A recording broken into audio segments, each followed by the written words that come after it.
फ्रांसीसी फ्रांस के सम्राट लुई 14वें के समय उसके प्रसिद्ध मंत्री कोलबर्ट के प्रयासों के परिणामस्वरूप 1664 में एक फ्रांसीसी व्यापारिक कंपनी द इंड ओरिएंटल की स्थापना हुई। फ्रांसीसी कंपनी का निर्माण सरकार द्वारा हुआ और इसका सारा खर्च सरकार ही वहन करती थी। फ्रांसीसी पहले मेडागास्कर द्वीप में पहुंचे थे, परंतु वहां उपनिवेश स्थापित करने में असफल रहे। फ्रांस से एक दूसरा दल 1667 में चला। इसका नायक फ्रैंको कैरो था। इसके साथ इस्फहान का निवासी मरकारा भी था।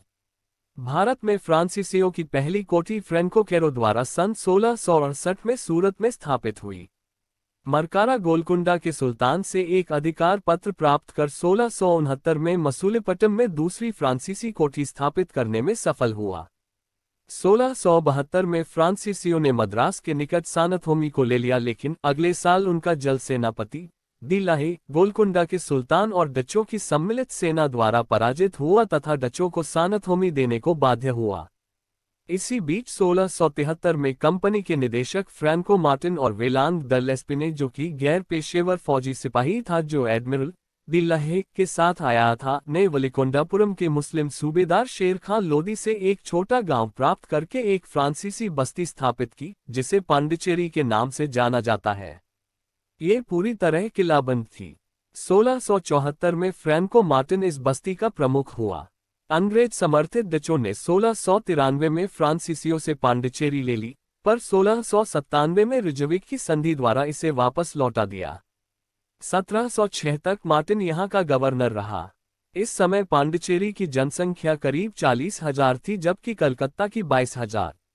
बंगाल के सूबेदार शाइस्ता खान ने 1674 में फ्रांसीसियों को एक जगह दी, जहां 1690-92 में उन्होंने चंद्रनगा की प्रसिद्ध फ्रांसीसी कोठी बनाई। जून 1720 में फ्रांसीसी कंपनी का इंडीज की चिरस्थायी कंपनी के रूप में पुनः निर्माण हुआ। तब 1720 और 1742 के बीच लिनो और ड्यूमा के बुद्धिमत्तापूर्ण शासन में समृद्धि इनके पास लौट आई। फ्रांसीसियों ने 1721 में मॉरिशस, 1725 में मालाबार समुद्र तट पर स्थित माही और 1739 में कारीकल पर कब्जा कर लिया। पांडिचेरी को 1701 में पूर्व की फ्रांसीसियों की सभी बस्तियों का मुख्यालय बनाया गया और फ्रैंको मार्टिन को भारत में फ्रांसीसी मामलों का महानिदेशक बनाया गया। फ्रांसीसी गवर्नर डुप्ले के समय में फ्रांसीसी प्रभुत्व की स्थापना हुई। अंग्रेज फ्रांसीसी संघर्ष। कर्नाटक के युद्ध। व्यापार से आरंभ होकर अंग्रेजी तथा फ्रांसीसी कंपनियां भारत की राजनीति में अपरिहार्य रूप से उलझ गईं। करीब 20 वर्षों तक चले इस लंबे संघर्ष के फलस्वरूप भारत में फ्रांसीसी शक्ति अंतिम रूप से टूट गई। इस संघर्ष ने सदा के लिए यह निर्णय कर दिया कि अंग्रेज ही भारत के स्वामी होंगे, फ्रांसीसी नहीं।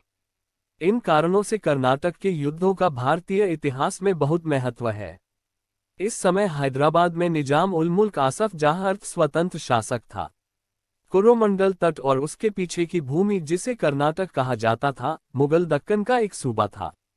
ये निजाम के अधिकार के अंतर्गत आता था। जिस प्रकार निजाम व्यवहारिक रूप से दिल्ली की सरकार से स्वतंत्र हो गया था, उसी प्रकार कर्नाटक का नायब सूबेदार, जिसे इस क्षेत्र का नवाब कहा जाता था, ने अपने को दक्कन के नवाब के नियंत्रण से मुक्त कर लिया था।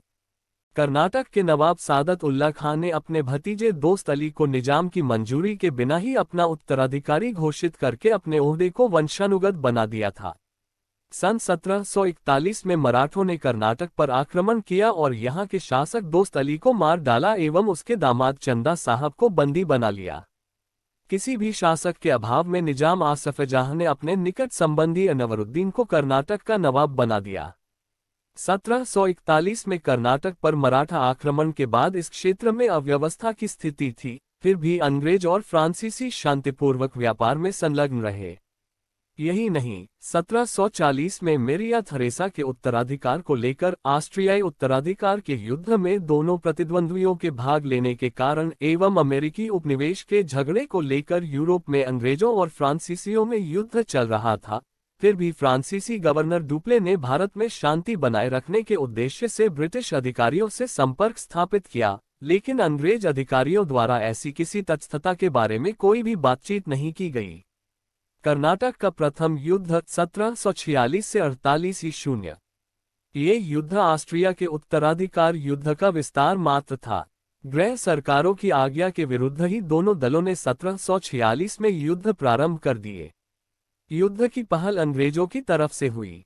बार्नेट के नेतृत्व में अंग्रेजी नौसेना ने कुछ फ्रांसीसी जलपोत पकड़ लिए। डुप्ले ने कर्नाटक के नवाब से अपने जहाजों की सुरक्षा की प्रार्थना की, लेकिन अंग्रेजों ने नवाब की किसी बात पर गौर नहीं किया। परिणामस्वरूप डुप्ले ने मॉरीशस के फ्रांसीसी गवर्नर ला बोurdonné से सहायता मांगी। ला बोurdonné अपने 3000 सैनिकों के बेड़े के साथ कोरोमंडल तट पर पहुंच गया और मद्रास पर अधिकार कर लिया। फ्रांसीसियों ने भूमि और समुद्र दोनों में घेरा डाल दिया। ला बोurdonné का विचार अंग्रेजों से फिरौती लेने का था। उसने 40,000 पाउंड लेकर मद्रास अंग्रेजों को लौटा दिया, लेकिन डुप्ले ने नगर को पुनः जीत लिया। फ्रांसीसियों द्वारा मद्रास को घेर लिए जाने के बाद अंग्रेजों ने नवाब का संरक्षण चाहा। नवाब ने फ्रांसीसियों को मद्रास का घेरा उठा लेने को कहा, लेकिन डुप्ले ने कूटनीति का प्रयोग करते हुए कहा कि वह मद्रास से अंग्रेजों को हटाकर नवाब को सौंप देगा। नवाब को डुप्ले के कथन में शंका दिखाई दी, जिसके कारण युद्ध अवश्यंभावी हो गया।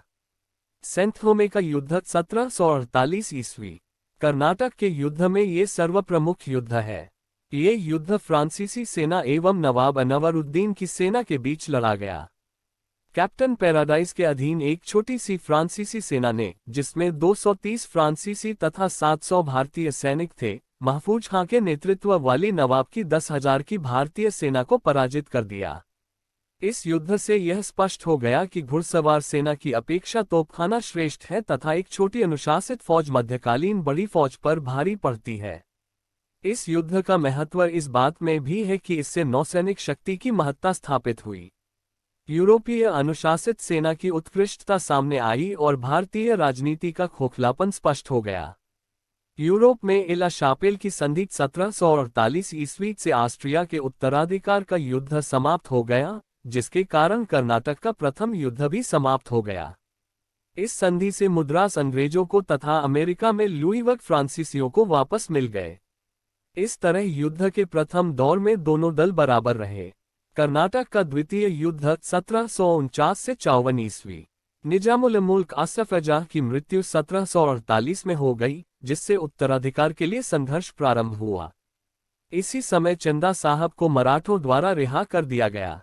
निजाम का पुत्र नासिरजंग उसका उत्तराधिकारी बना, परंतु उसके भांजे मुजफ्फरजंग ने उसके इस दावे को चुनौती दी। दूसरी ओर कर्नाटक के नवाब अनवरुद्दीन तथा उनके बहनोई चंदा साहब के बीच विवाद प्रारंभ हुआ। डुप्ले ने इस अनिश्चित अवस्था से राजनीतिक लाभ उठाने की सोची तथा मुजफ्फरजंग को हैदराबाद का निजाम तथा चंदा साहब को कर्नाटक का नवाब बनाने के लिए अपनी सेनाओं द्वारा सहायता देने का वचन दिया। अंबूर का युद्ध 1749 ईस्वी। मुजफ्फरजंग, चंदा साहब और डुप्ले की संयुक्त सेनाओं ने 1749 में कर्नाटक पर आक्रमण कर अंबूर की लड़ाई में अनवरुद्दीन को पराजित कर मार डाला। अनवरुद्दीन का पुत्र एवं उत्तराधिकारी मोहम्मद अली ने भागकर त्रिचनापल्ली के दुर्ग में शरण ली। कर्नाटक का शेष भाग चंदा साहब के अधिकार में आ गया।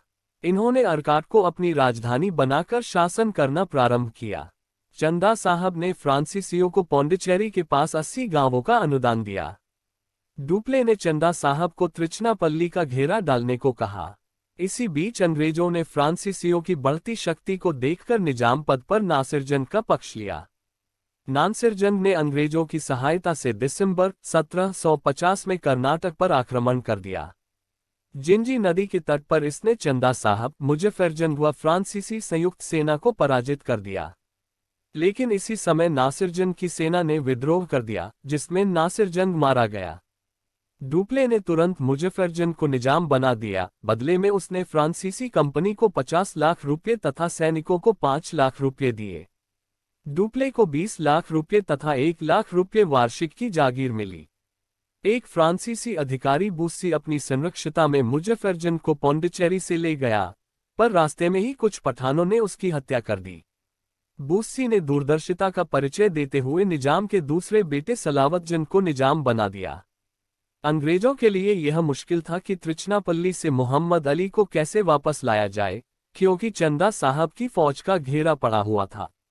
इसी समय एक अंग्रेज क्लर्क क्लाइव ने यह सुझाव दिया कि यदि अर्काट पर घेरा डाला जाए तो चंदा साहब त्रिचनापल्ली से हट जाएगा, और हुआ भी यही। यहीं से क्लाइव की अंग्रेज कंपनी में उन्नति का सिलसिला प्रारंभ होता है। 1752 में मराठा सरदार मुरारी राव के सहयोग से उसने अर्काट पर आक्रमण कर दिया और चंदा साहब के पुत्र राजा साहब के नेतृत्व वाली सेना को पराजित कर दिया। इसी बीच मेजर लॉरेंस ने चंदा साहब से त्रिचनापल्ली का घेरा उठाने को कहा। चंदा साहब त्रिचनापल्ली से भाग गया, लेकिन उसे तंजौर के राजा ने मार डाला। इस प्रकार मोहम्मद अली कर्नाटक का नवाब बन गया। इस बीच डुप्ले को फ्रांसीसी सरकार ने 1754 में वापस बुला लिया और गोडेहू को पौंडीचेरी का गवर्नर बनाकर भेजा। गोडेहू अंग्रेजों से पौंडीचेरी की संधि कर ली। पौंडीचेरी की संधि 1755 ईस्वी। इस संधि के द्वारा अंग्रेजों और फ्रांसीसियों ने मुगल सम्राट या अन्य भारतीय नरेशों द्वारा दी गई उपाधियों को त्याग दिया तथा भारतीय नरेशों के झगड़ों में हस्तक्षेप न करने का वादा किया। दोनों कंपनियों को अपने अपने क्षेत्र वापस मिल गए। इस संधि में ये भी व्यवस्था थी कि बस्सी हैदराबाद में ही रहेगा। इस संधि के संदर्भ में डुप्ले ने लिखा कि गोडेहू ने अपने देश के विनाश और सम्मान पर हस्ताक्षर किए। इस प्रकार कर्नाटक युद्ध का दूसरा दौर भी अनिश्चित रहा, परंतु स्थल पर अंग्रेजी सेना की प्रधानता सिद्ध हुई तथा उनका प्रत्याशी मोहम्मद अली कर्नाटक का नवाब बना। हैदराबाद में अभी भी फ्रांसीसियों की अवस्था सुदृढ़ रही तथा उन्होंने सूबेदार सलावत जंग उत्तरी सरकार के 4 जिले मुस्तफानगढ़, एल्लौर, राजमुंद्री और चिकाकोल प्राप्त कर लिए। कर्नाटक का तृतीय युद्ध 1756-63 ईस्वी। पौंडीचेरी की संधि अस्थायी थी, क्योंकि इसका अनुसमर्थन दोनों देशों की सरकारों द्वारा किया जाना था। लेकिन इसी बीच 1756 में यूरोप में सप्तवर्षीय युद्ध प्रारंभ हो गया, जिससे पुनः अंग्रेज और फ्रांसीसी एक दूसरे के विरोध में आ गए तथा 1757 में एक दूसरे के स्थानों पर आक्रमण करना शुरू कर दिया। दक्षिण में फ्रांसीसियों ने त्रिचनापल्ली को लेने का असफल प्रयत्न किया, परंतु कर्नाटक के अधिकांश भागों पर उनका अधिकार हो गया। 1757 में अंग्रेजों ने चंद्रनगढ़, बालासोर, कासिम बाजार तथा पटना की फ्रांसीसी फैक्ट्रियों पर अधिकार कर लिया। युद्ध का वास्तविक आरंभ 1758 में तब हुआ जब फ्रांसीसी सरकार ने काउंट डी लाली को भारत के संपूर्ण फ्रांसीसी प्रदेशों के सैनिक एवं असैनिक अधिकारों से युक्त अधिकारी नियुक्त किया। लाली ने 1758 में फोर्ट सेंट डेविड जीत लिया। इसके पश्चात मद्रास को घेर लिया, लेकिन अंग्रेजी नौसेना आने के कारण उसे घेरा उठाना पड़ा। वांडियावाश का युद्ध 22 जनवरी 1760 ईस्वी। अंग्रेजों और फ्रांसीसियों के बीच निर्णायक लड़ाई वांडियावाश में लड़ी गई। आयाकूट के नेतृत्व में अंग्रेजी सेना ने काउंट लाली के नेतृत्व वाली फ्रांसीसी सेना को पराजित कर दिया। इस युद्ध पर टिप्पणी करते हुए माल्सन ने लिखा है, वांडियावाश के युद्ध ने उस महान भवन का, जिसे ड्यूमा तथा डुप्ले ने निर्मित किया था, ध्वस्त कर दिया। 1761 में अंग्रेजों ने पौंडीचेरी को भी अपने अधिकार में कर लिया और अगले 1 वर्ष के भीतर फ्रांसीसी भारत में अपने अधीन सारे भूभाग खो बैठे। युद्ध का समापन पेरिस की संधि से हुआ। पेरिस की संधि 1763 ईस्वी। अंग्रेजों और फ्रांसीसियों के बीच पेरिस संधि पर हस्ताक्षर होते ही 1763 में सप्तवर्षीय युद्ध समाप्त हुआ। इस संधि के द्वारा फ्रांसीसियों को भारत स्थित उनके सारे कारखाने वापस कर दिए गए, लेकिन अब उनकी न तो किलेबंदी की जा सकती थी और न ही सैनिक वहां डेरे डाल सकते थे। फ्रांसीसी अब सिर्फ व्यापारी का कार्य कर सकते थे। तृतीय कर्नाटक युद्ध निर्णायक साबित हुआ। युद्ध में पराजय के फलस्वरूप भारत में फ्रांसीसी साम्राज्य की स्थापना के सारे अवसर नष्ट हो गए। अब वे मात्र व्यापारी रह गए थे।